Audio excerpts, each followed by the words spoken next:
Chivas players walked through the mixed zone Tuesday night, but no one stopped to speak with the press.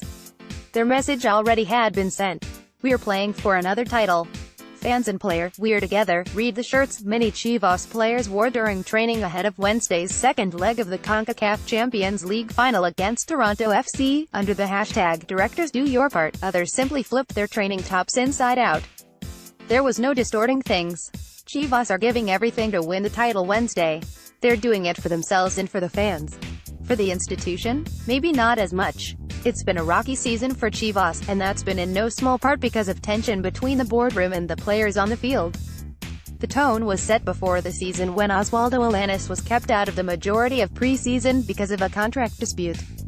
While Alanis wanted to head to Europe in the winter or leave as a free agent in the summer, Chivas wanted to stick with the way business normally is done in Mexico and sign the player to a new deal before selling him on.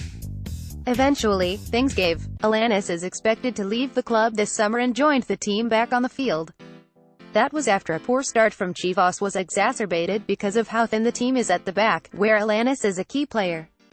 Now, the players are demonstrating publicly about the denial of bonus payments they say they were promised for winning the Liga MX and Copa MX last spring but were never delivered. With the potential of another title, and with the promise of another bonus to the players who end up lifting the trophy, they're now speaking up. Chivas manager Matias Almeida, who expressed support for the club rather than Alanis, wanted to avoid this subject Tuesday, saying, "It's a topic we always talk about in the locker room. I'll talk about it in particular once everything is finished. Today we are very focused on this game that's so important, in this hope that we have this dream, so we're talking about soccer and nothing else." His players didn't want to talk about soccer Tuesday, but Almeida is right that there's much more on the line than back payments Wednesday night. The equation is pretty simple: beating Toronto for Chivas equals a successful year. Chivas have won just one international club title in its long history, declining the chance at repeating as CONCACAF champion in 1963 to continue with a European tour.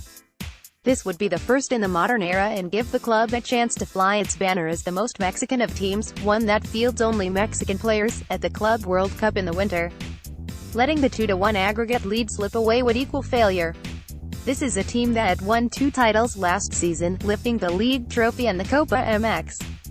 Since then, Chivas have been awful, falling short of the playoffs in both this Liga MX tournament and the last. With absences like Alanis, and to a lesser extent the mysterious disciplinary reasons given for Edgardo Marins, and injuries to key contributors, Chivas has had no choice but to focus on the CCL this season rather than try to win the league over the long haul.